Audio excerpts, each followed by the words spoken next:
Welcome to the All-Star Networking Podcast. It's the show where you hear from a new expert each week on how to build an all-star network, increase business sales, grow careers, find a job, or enrich your life. Let's get it started. From the Midtown Global Market in Minneapolis, here's your host, Kathy Paper.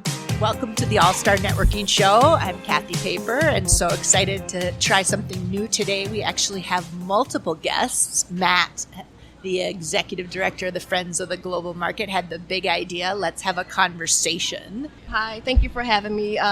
Natalia, Mercado. I actually work with NDC, the Neighborhood Development Center, as the Business Lab Deputy Director.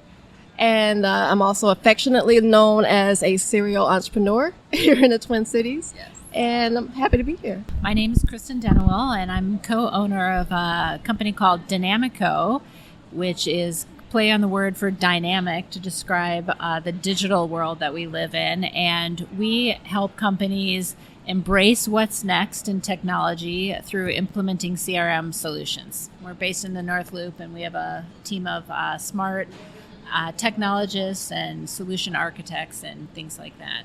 Excellent. And I know you two you have a podcast as well. We do. It's called RevOps Champion. So revenue operations is kind of a new term to describe marketing, sales, and customer service teams together. They're the revenue operations of a company. And so it's RevOps Champions is the name of the podcast. Excellent.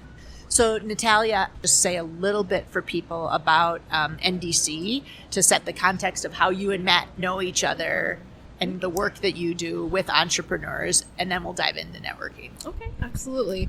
So I know Matt. I work with NDC. So does Matt. NDC actually co-owns the Midtown Global Market.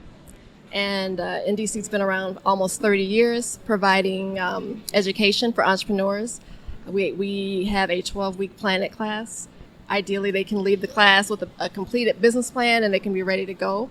Once they've completed that, they also can have access to our technical assistance, which is business advising and consultation. And we can assist them with bookkeeping, accounting, marketing and branding, and anything general business management. Excellent. All the things that I wish I would have had when I was starting my business. Oh, right? Likewise. Yes, for sure. Skills that you learned. Great. And how broad does the neighborhood go? Yeah, so we have target areas. Our goal is to, change the community, one person at a time. And so our primary focus are neighborhoods that are lower income. So our goal is to transform communities, one person at a time. And so we believe that if we can pour into one person and they can start a business, it kind of has a ripple effect. Great. Their kids can see them growing a business and their neighbors and so on and so forth. So we're really intentional about the communities that we work in. Excellent. Okay, and Kristin, as an entrepreneur, you and I met. As I said, this is sort of all new friends. You and I met at the Angel Fest, which was funding startup communities or startup businesses. Speak a little bit maybe about your entrepreneur journey, just so that people know who they're listening to, and both of you are just a wealth of networking information. Sure. So Groove is a fund. Groove Capital is the name of the organization, based in Minneapolis. A lot of the people came from Beta MN, and they've been involved with Twin Cities Startups Week for a long time. They started that, and they created Groove as a fund to invest in local startup, to find funding for entrepreneurs who need to be represented and who are starting great businesses that solve important problems and things like that. And my husband and I started our business, Dynamico, about 10 years ago. And it's actually very similar to Natalia's story with NDC. Is we know that the U.S. economy is mostly powered by entrepreneurial companies. So 86% of the U.S. GDP is through entrepreneurial companies. And those are the companies that are providing jobs, putting food on families' tables, and things like that. And so when we started our business, it was to help those entrepreneurial companies that are trying to scale with the technology piece, to help them, give them a competitive advantage. And already before we started, there was a little bit of networking going on. There were business cards being passed around. My question is, Why is a network so important to an entrepreneur or to any business person? As an entrepreneur myself, and also doing the work that I do at NDC, it's really important because it's all about who you know.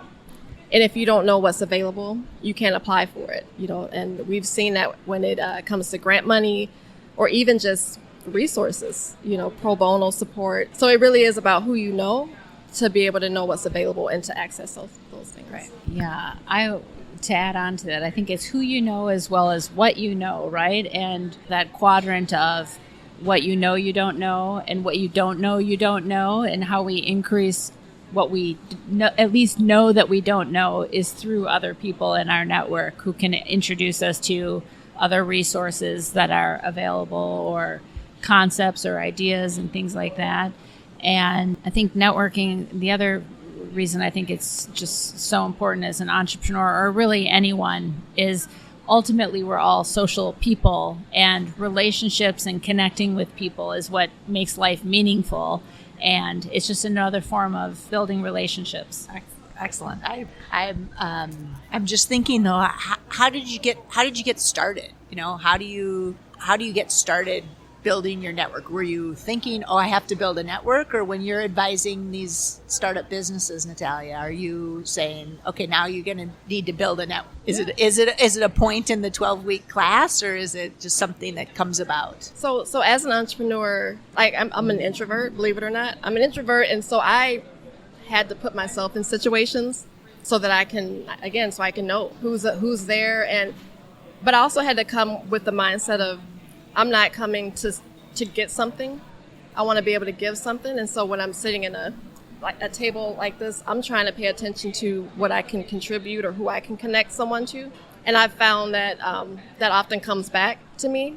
So I would encourage people not to go in kind of like, okay, let me see who I can connect with so they can take me to the next level. Of course, that's a bonus. But I think coming with this idea of who can I connect with so that they can, advance. And who can I be paying attention to so that I can maybe connect someone else later? Yeah. Kind of helped me as an introvert, to not feel like I'm doing something salesy. And then also for the clients that we work with, it's the same thing. It's just putting yourself out there, so knowing who you are and not trying to be anyone else. So, I don't have to show up how you show up, and you don't have to show up how I show up. And that's okay, because we can still accomplish what we're trying to accomplish. So there's no competition, just be yourself. Yes. Yeah, and I love what you said, Natalia. And I think on that thread of, what can I contribute or what can I give to other people, there's a great book called The Go-Giver, which instead of the go-getter, it's the go-giver, which is how I think of networking as well. As I'm not looking to sell anything or do anything like that. I'm just going to meet people, make more connections, expand my connections in my network, and see how I can help people. And as you do that, occasionally there'll be times where it's a win-win situation and people need what you do, or vice versa, and it's all good. But I think in terms of getting started, to go back to your question, Kathy, it's reminding yourself, if I look back at myself like 20 years ago or 30 years ago, how would I get started? I think it'd be helpful to know that most people want to help and are flattered if you ask for help. So if I were a younger person now, and there was some area that I wanted help with professionally or to get more knowledge about, I would just ask someone, even in my own company, can we have coffee once a month? Because I'm trying to get better at this skill, and just ask for help. That's great. I like asking for help. Showing up and knowing who you are and then asking for help are just such great tips for people to do it. What has been some of the challenges as you've built a network or maintained your network? Any challenges you've experienced along the way, or things to watch out for as you're developing? So one thing that when I was younger, and I kind of see in some clients now, this scarcity mindset. So where you show up and you don't want to share what you do, which is kind of counterproductive, because the point is to discuss who you are and what you do. But I've seen people kind of hold their business or they think their trade secrets a little too close. So then people they don't know who you are. They don't know what you're providing. So they don't know how to connect you if an opportunity comes. And so I would definitely say there's no scarcity. And even if someone is doing something that you're doing, they can't do it like you.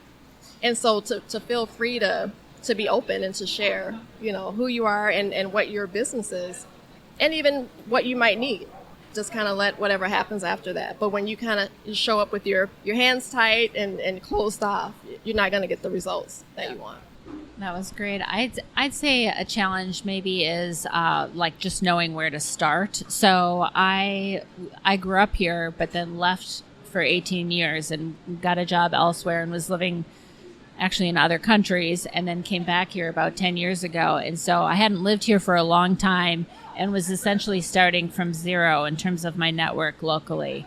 And so knowing where to start I had no idea what were good networking groups, what were the organizations, any of that. So I think in terms of overcoming that is to just get started. So find some groups, and it takes a little bit of time to figure out what groups are actually a good fit for whatever you're looking for. And that's just really trial and error. I think a way to speed that up is talking to other people who might be more experienced or more familiar with whatever it is you're trying to accomplish, and asking them to help suggest some groups that might be good ones for you to join, or meetups or things like that. Good point. And I want to just ask a deeper question on that one, Kristin, because I see a lot of people, myself included, when I first started my business, I joined a lot of things, maybe like a half dozen, and all of a sudden I realized I was not very good at being a participant in any of those. Do you recommend people pick a couple, or how do you find that right balance of, I'm in Rotary, I'm in BNI, Yeah, so I probably did the same thing as you. And I think, first of all, those are things that are all going to change in life, right? Like, so you have times in life where you've maybe got younger kids, you don't have as much time, times in life where you don't have kids at all, or your kids are older. So I think it changes, like, how involved you can be in those things. But to your point, to really get the most out of any group and feel like it's a win-win for the group, for you to be a member of the group, for the group, as well as for you to feel like you're growing as a person from being in that group, you have to have time to be involved in the group and fully participate, show up. I used to be in a Vistage group, which was amazing. And what I liked about it is you were with the same 15 people every single month. So you got to know people really deep. And it was it's mostly professional, but because you're going deep, you're getting to know people personally as well. And part of being a member of Vistage is you have to go to the meetings. If you don't go, there's no point, because you're not getting anything out of it, and you're not contributing to the group's knowledge either. Right. Now, how did you juggle? You nodded your head, and I was like, oh, good. Introverts and extroverts join too many groups. I thought it was just extroverts. No, I did the same. I joined a ton, and you only have so much time. At one point, I was doing so many networking events. I wasn't really working. I wasn't doing, the business. So you do have to find balance, for sure. And I would also say, try out a few, like give them maybe one or two visits, because that was like a rule. I would always have to come back a second time, because maybe the first time I was very nervous or overwhelmed and trying to, understand what the group was like and the flow of it. Yeah, so just giving it a fair chance before ruling it out, but also being very intentional as well, because your time is limited and you do want to build those relationships. Like you mentioned, you do want to invest time, if possible, be involved, and not just kind of show up and leave. I think the more meaningful ones are when you can get planted or have some kind of impact in the group, other than just what can I get out of it. Right. So let's go a little bit deeper, and then now you have this network and you're cooking along and you have people. What are some activities that you do, like on a daily or weekly or monthly basis? Like, do you have a schedule for keeping in touch with people, or are you on LinkedIn every day? Or speak a little bit about how you stay connected to your network. Good question. So in terms of LinkedIn, I think that is a good way to just know what's going on and what other people are up to that you don't see that frequently. So I probably am on LinkedIn, if not every day, at least every other day. And when you're not meeting up with people, what I try and do is engage with them on LinkedIn. So either comment on their post or share a post or things like that. And then it's not a formal goal or anything, but I try and have at least 2 networking meetings a week, which might be new people or it might be meeting up with people I haven't seen for a while.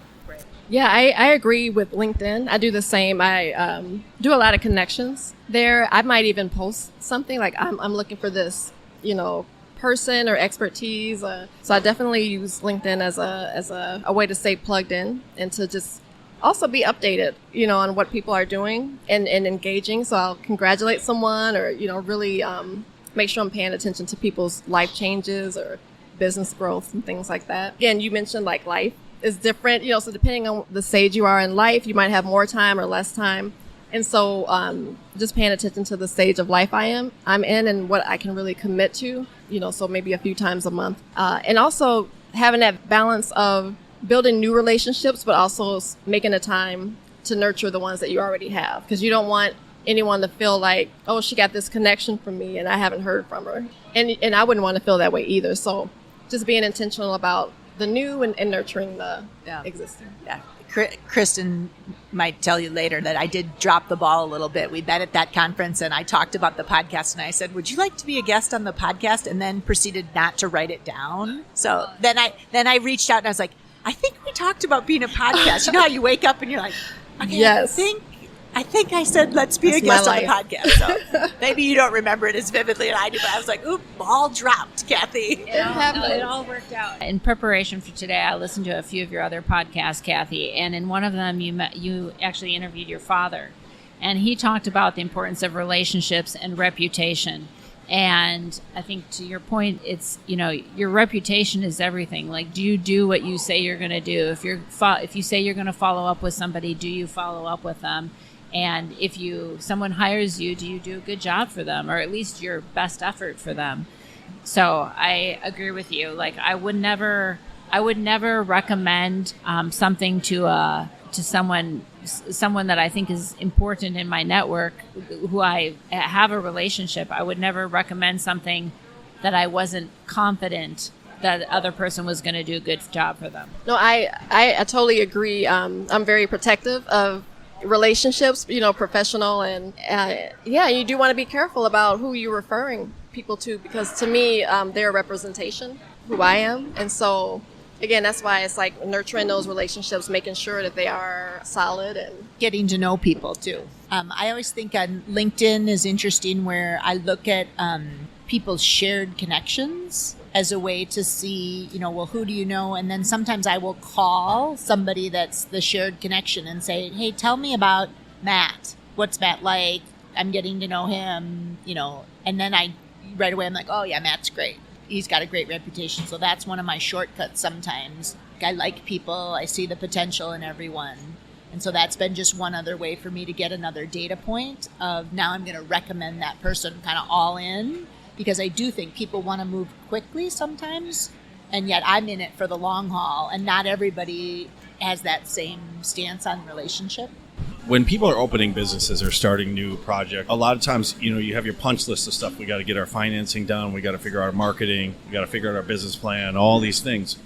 Networking so many times is nowhere even near the sheet at that point, right? But as we sit here in Midtown Global Market and we look at some of these entrepreneurs and vendors, if networking is not on their list, just think of how many challenges they come across that they can't resolve because they don't have somebody to lean on. Where is network on their scale of importance every day? Yeah.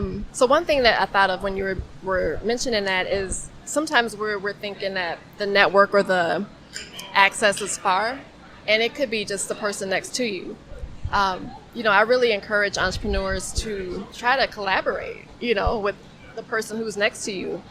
We call it the low-hanging fruit. Sometimes things is right there and you're missing it because you think, is that person out there, or if I could just get to that person, you have no idea that the person sitting next to you could have a connection or could take your business to the next level. And it's just a matter of not overlooking that opportunity in those relationships. There's another really great book for entrepreneurs called Who Not How by Dan Sullivan. And he talks about as an entrepreneur, when you think about something big you want to accomplish, it often will seem overwhelming. Not even as an entrepreneur, just anything in life that you want to accomplish, because we immediately start thinking, well, how could I possibly grow my revenue by X, or how could I possibly persuade my boss to do Y, or whatever the case is. And the book Who Not How talks about the fact that instead of thinking about how do I do this, you think about who could I speak to who can help me do this. Because for everything that's really difficult for us that we don't know about and it's not maybe what we love to do, there's somebody else who loves doing that thing. We just need to connect with that right person. And I often think about that. None of us are good at everything, so finding your who's to help you is important. And I think, or part of networking and building, strong relationships is also being vulnerable and being open to saying, I don't have all the answers. I want to speak to somebody else who might be able to help me, and not feeling like I have to have all the answers, because no one has all the answers. I also, if I can speak to your question on this one, because I keep thinking about all the entrepreneurs here, is sometimes I challenge people to substitute the word networking for what they want. So that they say, I need more sales, or I need more marketing, and then start to think about, who do I know that could help me get this done? Or who could I talk to that's really good at sales, or good at social media, or some way so that I could find a shortcut. So to me, networking is all about, could I find a shortcut for some business problem or personal problem that I have, because somebody's probably done this before me. Because I don't never wake up and go, oh, I'm going to put networking down on my list. I just know I want to keep things moving forward. How could I do that? That's a good point. So if it's new to you, it feels, anytime you do anything new, maybe you do put it in the calendar. That was me. Like, okay, I got to be intentional. But then as you grow in it, it becomes more natural. You feel more comfortable. You're just doing it. Like just how you mentioned in the beginning, we just started talking and hit it off. It does become easier the more you do it. So just encouraging people just to step outside of their comfort zone and to, again, not try to be anyone else. It doesn't have to look like how other people connect and network. But it might stretch you, you know? Yeah, anything worthwhile is going to stretch you. Yeah, the stretch part of it. Final tip? So if you're new, you probably know more people than you realize. So maybe sitting down and thinking about who is in your world right now, who's in your circle, and not approaching them with what can I get out of this person, but just learn about them. Like, tell me about your business, or tell me about your career, or tell me about a hobby. Even hobbies. It just blows my mind how people have these hidden skills that they're doing at home and people don't know about. And when you ask them, it's like, you can build a website like in 2 days, and I've been doing it for 6 months. So just getting to know people and not just keeping it surfacey. Yeah, it's great. I have a really simple one. When you go to an event and it's a little intimidating because you don't see anybody you know, and you kind of have waiting around for someone to walk in that is smiling just goes a long ways because if you can walk up to any pretty much anyone, and if you're smiling, they're going to be friendly back to you. And to just find somebody else who's not speaking to anybody yet, or maybe also doesn't know anybody, and smile and introduce yourself, and it's pretty easy to just start conversations that way. Oh, wait, let's hear it. One more tip, please. Please have a way that people can get in contact with you. So it could be either a business card, or now, with apps, there are apps where you can create a digital business card and you can just shoot your information really fast to people. It's simple, but it's like, yes, I want to get in contact with you, but you don't have a way. Right. And so now we're fumbling around it. Right. Yeah. How to do it. And I have one as a good way to wrap up is I think that also to thank your network. And to thank them and appreciate them, even when it's not just for something that they did or that you did for them. It's just show that appreciation, because your network is so important. And I think you said it's about social connection, and we want to build community. And so just saying thank you to your network. So with that, I say thank you to both of you and Matt for making time to do this podcast today. And everybody come on down and have lunch or dinner at the Midtown Global Market. Looks like the new Momodosa is open, and I smell the dumplings coming. So we'll have to check that out at some point. Thank you both for being here. Thank you for having us. Thank you for listening to the All-Star Networking Podcast with Kathy Paper. To learn more about strategic networking and making impactful connections, visit rockpaperstar.com. Please join us in supporting the Midtown Global Market as a vital community resource that supports small business, cultural diversity, and free or low-cost programming. Reach us at friendsofglobalmarket.org.